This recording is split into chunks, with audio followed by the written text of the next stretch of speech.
Hey, welcome back. Today we are building a nice long retaining wall for a garden.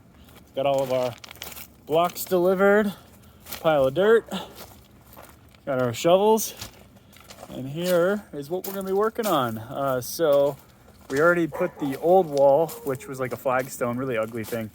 We just put it up on Facebook Marketplace and said free, come and get it, and it was gone in a day. So if you ever need to get rid of this stuff, not necessary to always get a dumpster. A lot of people just haul it off for free. So we got our wall block. We're gonna start digging. We're gonna start leveling our ground. We're gonna put it together.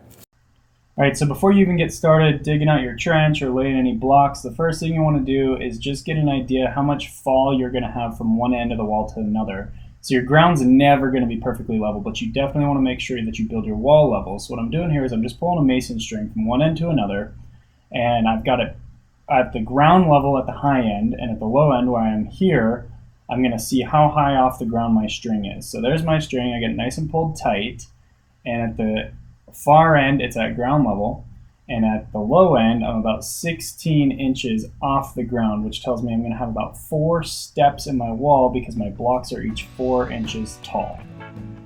So I dig out a nice big trench. This is going to be basically the foundation for the wall. I'm going to fill it up with 3/4 inch gravel, and I need a minimum of 4 inches of gravel underneath my bottom course of blocks, and that bottom course of blocks also needs to be underground level at the top so you don't see any of that 3/4 inch gravel being exposed to the surface. So at a minimum I need 6 inches deep of a trench the whole length. Now I'm just going to fill that trench with some 3/4 inch gravel, and this is going to be a nice foundation to get us started. You can see I've got that pink mason's line in here again. I'm going to use this mason's line throughout the entire project.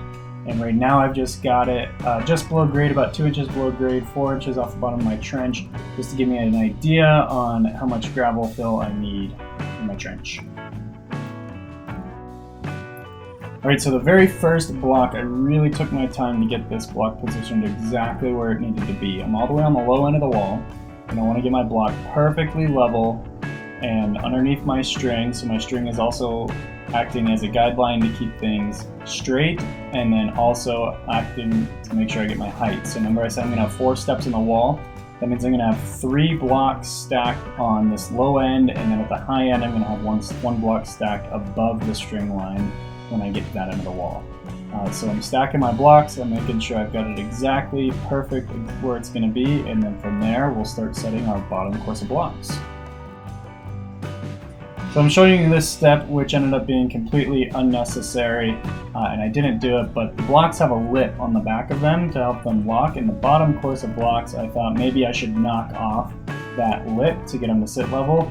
I actually found it to be completely unnecessary. It's really easy to just move the blocks around in the gravel and they would sit fine. And this took a long time. It was not really worth it. I also had the wrong tool for the job here. I was using a regular hammer. Later I went and got a 4-pound sledgehammer. But definitely not necessary. I don't think you need to knock off the bottom lip onto the blocks in order to start your bottom course. You can just move them down into the gravel with your hands. We are cruising right along with our first course of stones. I found the sand to make it easier to move the blocks around and get them level. This first course of stones, even though it's below grade, it has to be perfectly level, perfectly straight, because all the other blocks are going to stack on top of them, and if anything is off here, it's going to show up with the other layers. So every block just goes in, a little bit of sand, tap it with the rubber mallet, get everything nice and perfect and level and straight. And then also at this point I'm checking that I've got 8 inches between the top of my stone and the string above it, so I can account for 2 more layers of stones as we're going to step it up. Here's the rest of that first layer of stones going in. It definitely went a lot faster as I got better with practice on how to move the gravel around, figuring out how to get them level. When I dropped them in right away, just 3 taps of the hammer, and it was on to the next stone.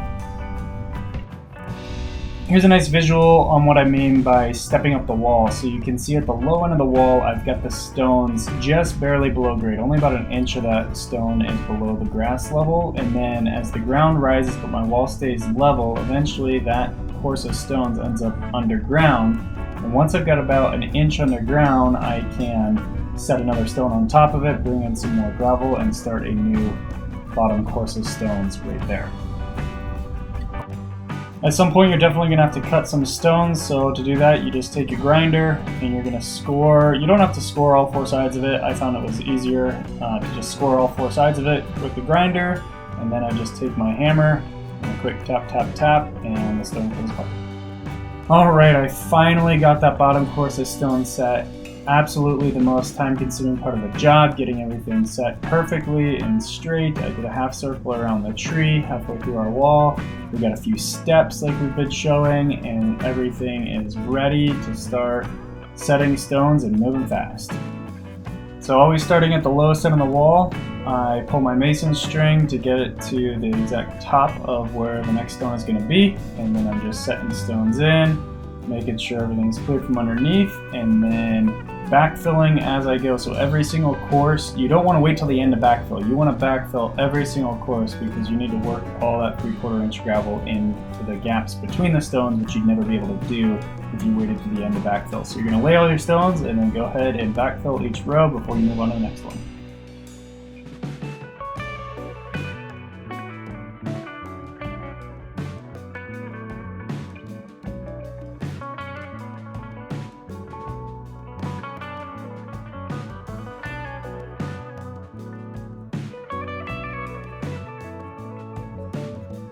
Alright, our wall is almost done. I went back onto that top course of stones, rolled them off, blew them off with a leaf blower, and then put some mason's glue underneath them. Really hold that top course of stones in place. The rest of them have backfill behind them, but the top course of stones could get kicked off easily.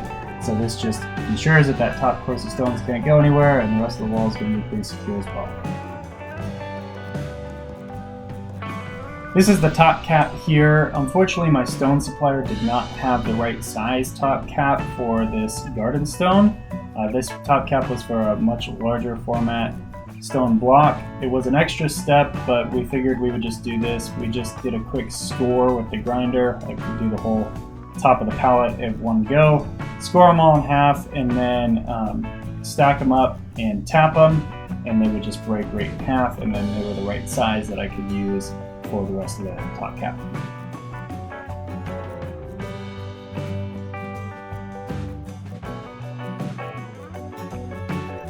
So the top cap, to finish it all off nice, I basically just laid them in place where I thought they looked good. I put some mason's adhesive underneath them, and then I went ahead and pulled that mason string one last time from end to end, and then tapped the stones in place to make sure everything was nice and straight for the finished look.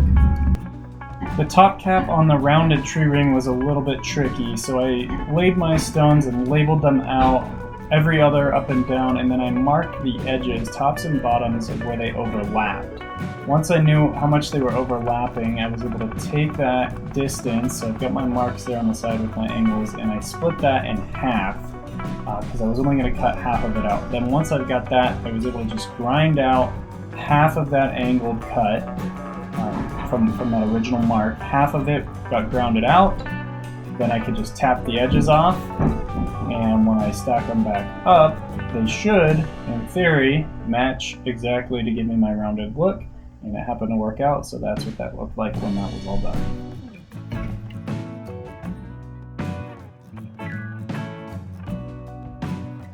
There you go, the wall is completely finished. I'm really happy with how well it turned out. If you think it looks great too, help me out with the YouTube algorithm. Hit that like, hit the subscribe, hit the bell icon so you get notified next time I post a video.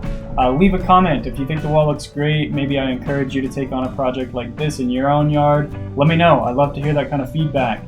Some details about this wall: it's just over 100 feet long. It cost in materials just under $3,000. That was mostly in the block itself. There's also some gravel in there. It took me 4.5 days working completely by myself. I really appreciate you watching, and let me know what you think in the comments below.